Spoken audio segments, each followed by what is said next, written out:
أعوذ بالله من الشيطان الرجيم بسم الله الرحمن الرحيم الحمد لله رب العالمين. Au nom de Dieu, le clément, le miséricordieux, louange à Dieu, louange à Dieu, louange à Dieu. Mr. Sam Kutesa.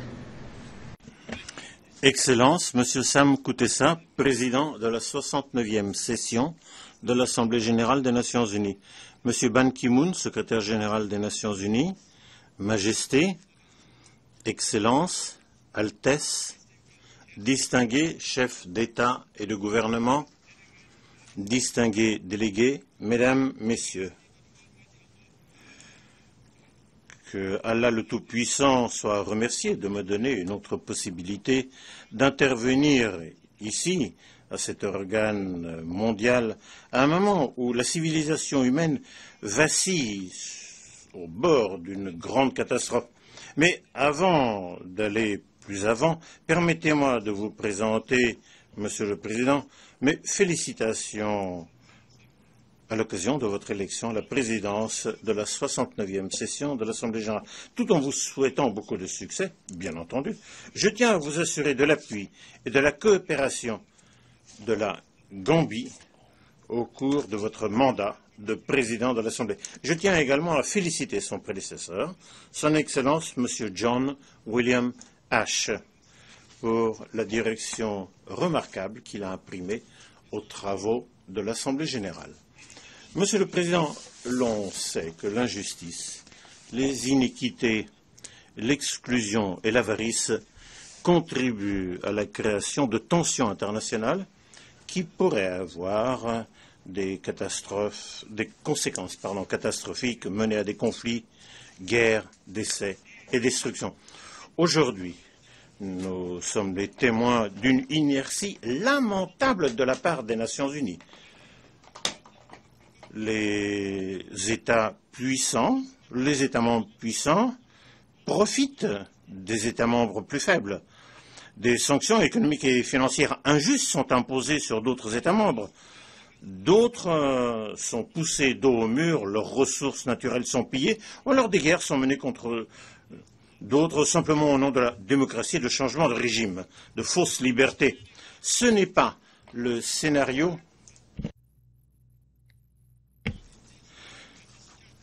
que les distingués créateurs, les fondateurs des Nations unies de sa charte avaient envisagé.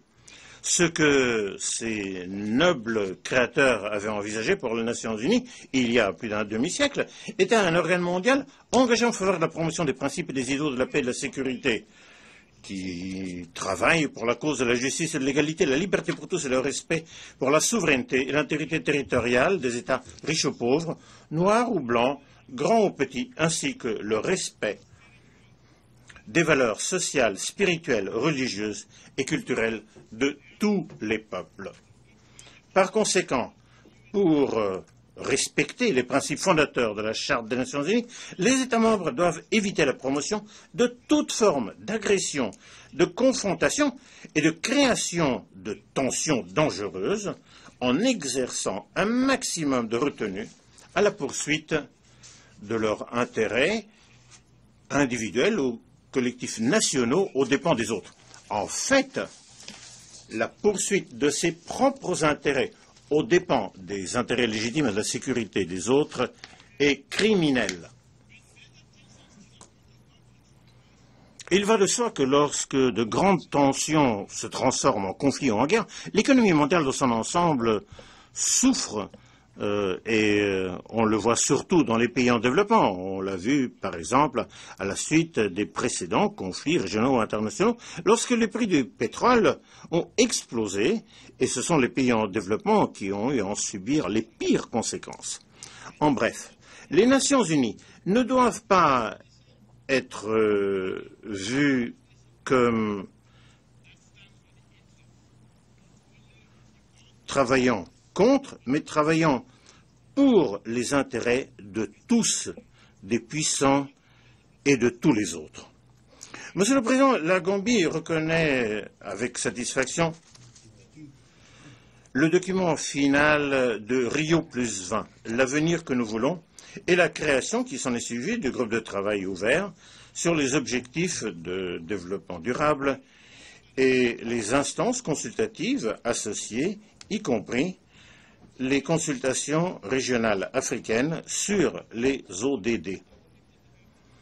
La Gambie, bien entendu, a apprécié les propositions du groupe de travail ouvert sur le cadre de développement au-delà de 2015. Nous espérons néanmoins que les objectifs et les cibles jusqu'à présent esquissés vont refléter des priorités intégrées transformatives qui devraient s'appuyer sur les gains déjà acquis dans la mise en œuvre des objectifs du millénaire pour le développement en vue de pleinement relever tous les défis d'aujourd'hui. C'est à cet égard que nous saluons le choix d'un thème pour la session d'aujourd'hui, l'application et la mise en œuvre d'un programme de développement transformatif post-2015. Ce thème est tout à fait pertinent et opportun, car il nous fait avancer dans notre désir d'identifier un ensemble de priorités mondiales pour diriger les priorités de développement international après les OMD fin 2015. Mais en lançant cette nouvelle initiative, ce changement transformatif, nous ne devons pas permettre à la nouveauté de masquer toutes les faiblesses de ce que nous avons connu avec les OMD. On a besoin de faire le point des réalisations et des échecs des OMD et renouveler notre apport aux pays en développement, surtout les pays les moins avancés, les pays sans accès au littoral et les petits États insulaires en développement qui ont encore des difficultés à atteindre ces cibles cruciales des OMD avant la fin de l'année prochaine. Monsieur le Président, à un moment où le monde a à faire face à d'énormes défis très complexes, l'on doit examiner le rôle que l'ONU peut et doit jouer pour promouvoir la paix et la sécurité internationale, la justice, les droits fondamentaux et les libertés de tous les peuples. L'atteinte des objectifs de développement durable au-delà de 2015 sera illusoire, à moins que les Nations Unies ne commencent à réaliser son mandat fondamental en toute bonne foi et exercer son rôle de commandement face à un ensemble de crises locales et internationales qui gênent le développement. Il y a quelques crises dont on pourrait parler et l'ONU n'a pas encore commencé à jouer le rôle de chef de file que l'on pourrait attendre. Tout d'abord, Ebola. Une fièvre hémorragique meurtrière qui a déjà fait plus de 2000 victimes en Afrique de l'Ouest, surtout dans les pays les plus touchés de la Guinée, Sierra Leone et Libéria. L'Organisation mondiale de la santé nous a prévenu que si de grands efforts n'étaient pas déployés rapidement, beaucoup plus de vies allaient être perdues et les économies de ces pays allaient devoir subir d'énormes conséquences. Déjà, la Banque mondiale et le Fonds monétaire international ont projeté que il y aurait des déclins dans leur croissance économique respective de 1,5 à 3,5% si on ne fait rien. Pour ces pays touchés, tous les efforts de développement sont maintenant arrêtés. Ils ont à faire face à cette maladie contagieuse et meurtrière. Jusqu'à présent, il est encourageant que le gouvernement des États-Unis se soit engagé un peu tard, c'est vrai, avec des fonds et quelques avoirs militaires pour arrêter la diffusion de cette maladie. Ce geste est plus que de l'aide humanitaire. C'est également, comme le président Obama l'a dit, je cite, « dans l'intérêt de sécurité nationale des États-Unis », fin de citation. Ça, c'est vrai, parce que dans un monde mondial, interconnecté, les maladies infectieuses peuvent facilement voyager partout dans le monde. C'est pour cette raison que les Nations Unies devraient assumer un rôle de chef de file pour mobiliser l'appui international pour lutter contre l'Ebola, qui est un danger non seulement pour l'Afrique de l'Ouest, mais pour l'ensemble de la planète.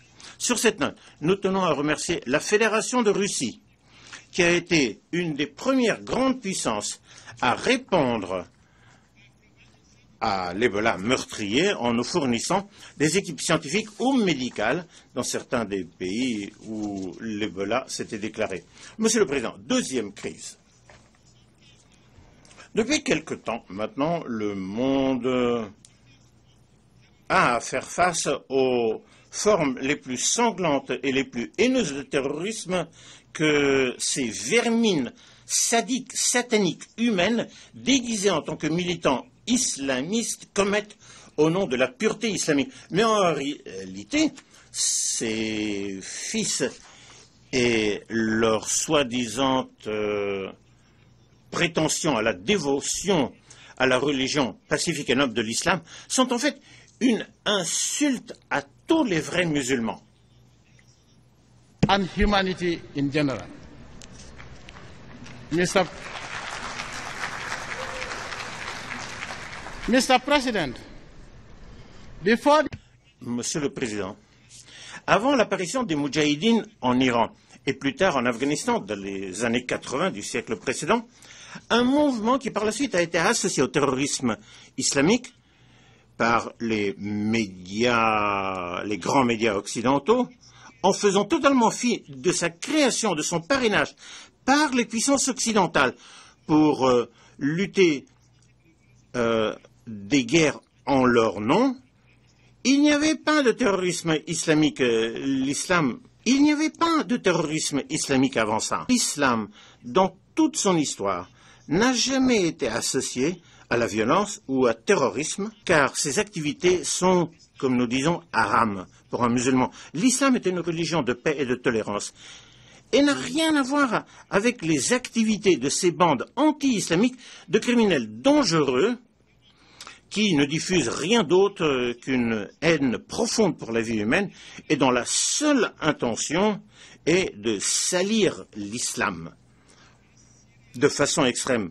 Par conséquent, ces éléments traîtres ne peuvent être associés à l'islam, étant donné que notre religion islamique est pure et unique, et ne peut donc être classée, à quelque degré que ce soit, en islam démocratique, modéré, extrême, violent, etc. Simply put, en d'autres termes, l'islam est une religion pure qui encourage le meilleur du comportement de l'homme et dans les relations interpersonnelles, entre autres vertus, comme le veut Allah, le Créateur tout-puissant. En d'autres termes, les adhérents de ces bandes de gangsters comme Boko Haram, ISIS, Al-Qaïda, etc., sont simplement de dangereux criminels, des ennemis de la civilisation humaine et du développement. Et ils doivent donc être effacés de la face de la terre. Thirdly, Mr. President, the situation in the Middle East.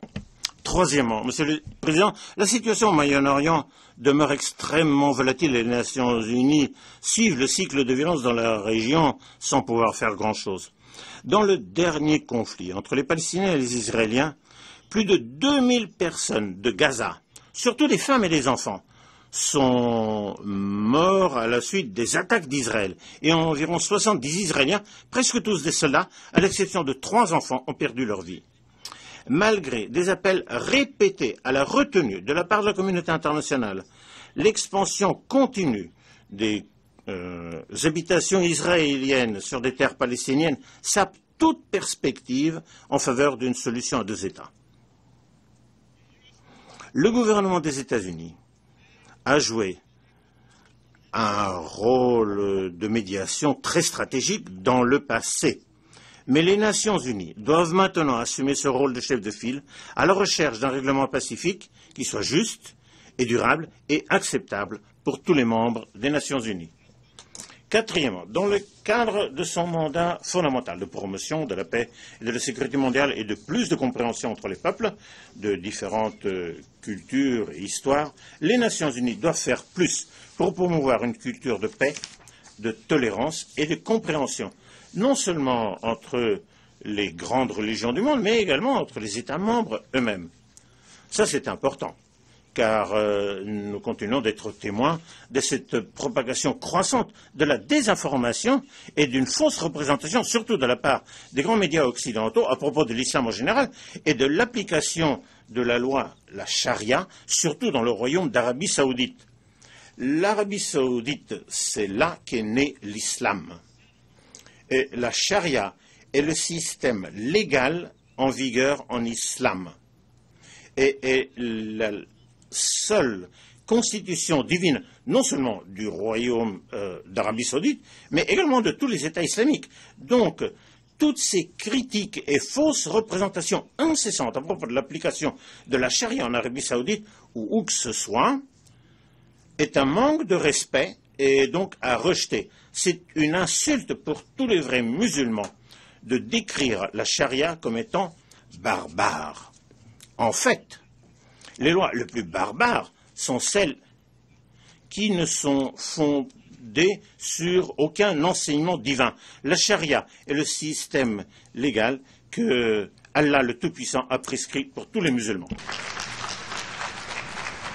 Mr. President, in the same vein, Monsieur le Président, il nous faut également féliciter l'Assemblée générale des Nations unies d'avoir adopté, il y a 2 ans, la semaine mondiale de l'Arménie entre les foi, en exhortant les États membres à désigner la première semaine de février chaque année comme étant la semaine de toutes les foi, lorsque les messages de bonne volonté et de tolérance sont diffusés dans les mosquées, les églises et d'autres lieux religieux. C'était un bon début pour la promotion de la paix et de l'harmonie entre les religions et les peuples de différents systèmes de foi, mais les Nations unies doivent faire plus pour contrer les attaques continues contre l'islam, surtout de la part des peuples qui ne croient même pas en l'existence d'un créateur suprême appelé Allah. Ces infidèles n'ont pas le droit de décrire toute religion, quelque religion que ce soit, plus qu'une autre comme étant authentique, pure ou noble, comme l'islam, ou de dire quoi que ce soit à propos d'une religion qui est en fait pure, noble et authentique, comme l'est l'islam. Et enfin, Monsieur le Président, les Nations unies doivent jouer son rôle central face aux injustices associées à l'application unilatérale ou bilatérale de sanctions économiques et financières par un État membre contre un autre en tant qu'outil imposé de politique étrangère, parce que c'est contraire aux principes fondamentaux du droit international, du droit humanitaire international et des principes et normes régissant la coexistence pacifique entre États souverains. À cet égard, la Gambie demande au gouvernement des États-Unis d'Amérique de mettre un terme sans condition à l'embargo qui dure depuis trop longtemps, embargo imposé par les États-Unis sur Cuba, qui a provoqué d'indicibles souffrances pour le peuple cubain. Est-ce qu'il n'est pas ironique que cette même puissance parle aujourd'hui de respecter la souveraineté ukrainienne et de sa liberté de choisir sa propre voie? C'est la même puissance qui a maintenu ces punitions collectives injustifiables, donc l'embargo, sur le peuple cubain pendant près de 5 décennies, en détruisant son économie, parce que, comme les Ukrainiens aujourd'hui, les Cubains, il y a quelques décennies, ont choisi un système de gouvernance qu'ils se sont eux-mêmes choisis. Monsieur le Président, je vais passer maintenant au changement climatique. Le changement climatique et le développement sont liés de façon indissoluble. L'impact du changement climatique se fait ressentir dans tous les pays, surtout dans les pays en développement, car cela sape leur capacité à réaliser un développement durable. L'Afrique n'est pas responsable de la pollution et des facteurs provoquant les changements climatiques, mais c'est l'Afrique qui en souffre le plus. 96% de l'agriculture de l'Afrique dépend des pluies et 50% des emplois liés à la pêche vont être perdus d'ici à 2050. Et c'est le changement climatique donc qui représente une des pires menaces en Afrique. La Gambie est fermement convaincue que l'atténuation des effets contraires des changements climatiques exige une réaction mondiale opportune et décisive. C'est un défi qui devrait nous unir et non pas nous diviser. À cet égard, la Gambie s'associe à d'autres pays touchés par le changement climatique et aux pays partageant ce même point de vue pour exhorter les pays développés partis à la Convention cadre des Nations unies sur le changement climatique à pleinement honorer leur engagement au titre du protocole de Kyoto. Monsieur le Président, en 1974, L'Assemblée générale des Nations unies a adopté la déclaration pour la création d'un nouvel ordre économique. Le NOEI, qui visait à répondre à des préoccupations légitimes de pays en développement, comme l'amélioration de leurs conditions de commerce et d'autres questions liées à la promotion d'un système économique international plus équitable. Nombre des sujets politiques, économiques et sociaux qui étaient à la base du NOEI n'ont toujours pas de réponse 4 décennies après cette déclaration historique. Monsieur le Président, le programme de développement de 2015 appelle notre attention aujourd'hui, mais il ne faut pas reléguer aux oubliettes les anciennes préoccupations des pays en développement. Leurs anciennes préoccupations et les nouvelles ne doivent plus être rejetées.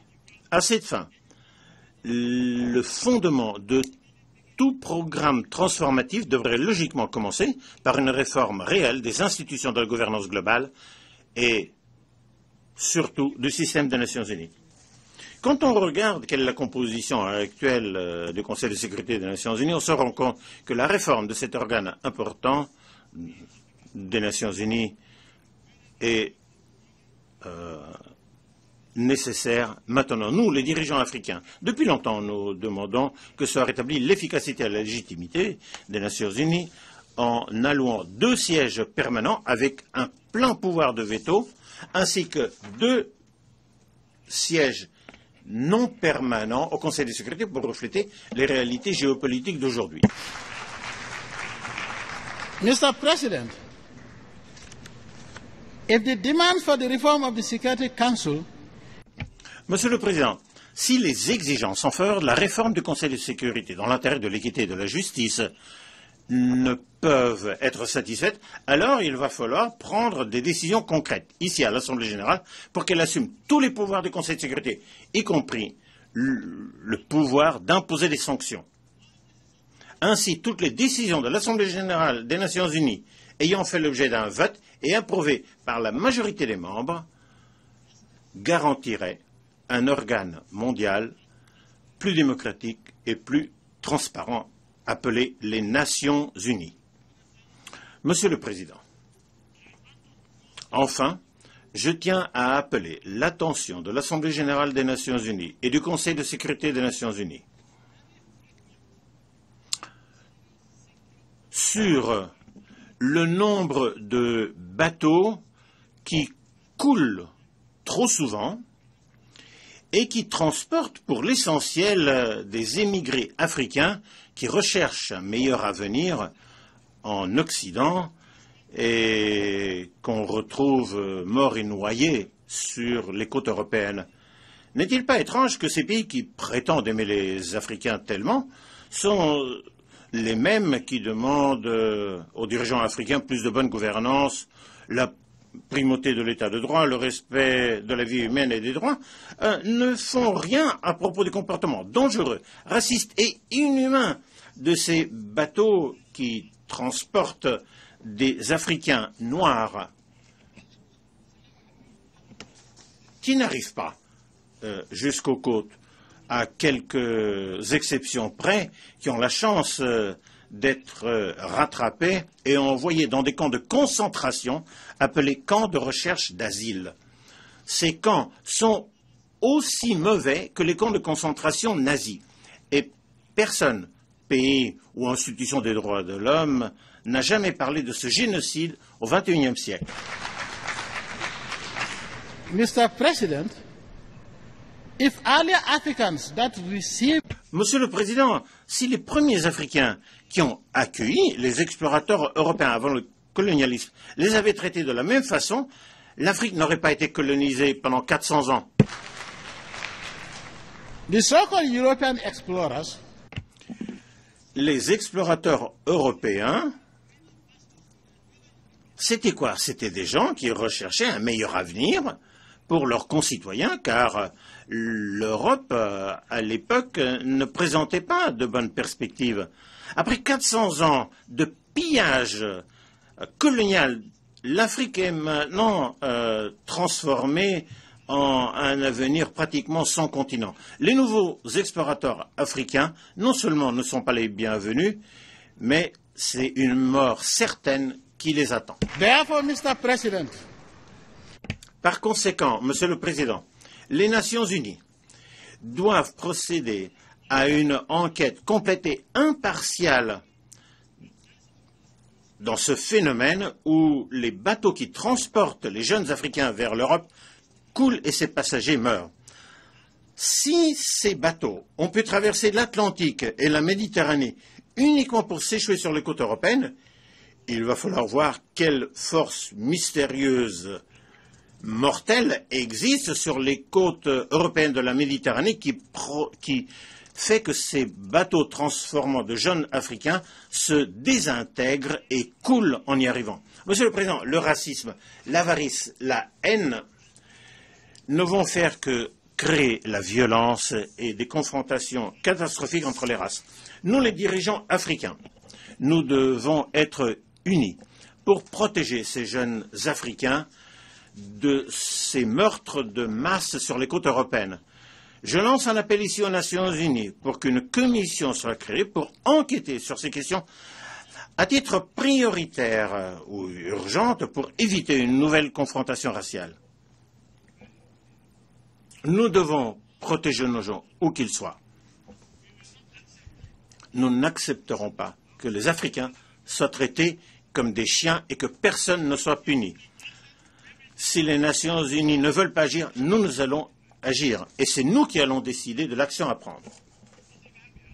En Gambie, nous n'attendons pas une personne parce qu'elle est blanche ou parce qu'elle est noire ou à cause de sa religion. Ou parce que quelqu'un est étranger. Tout étranger qui vient en contact avec la police, c'est parce qu'il a commis un délit. On arrête les Gambiens pour les mêmes conflits, pour les mêmes délits. Si on ne peut arrêter personne, on ne peut arrêter les conflits. Personne ne peut arrêter les migrations. La terre a été créée pour que nous puissions nous déplacer. Nous sommes venus en Afrique il y a 400 ans. Nous ne vous avons pas tués quand vous êtes arrivés chez nous.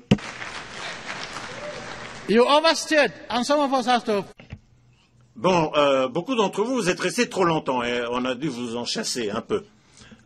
Vous avez pillé nos terres, nos ressources, mais vous n'avez pas le droit de tuer nos Africains quand ils arrivent chez vous. Monsieur le Président,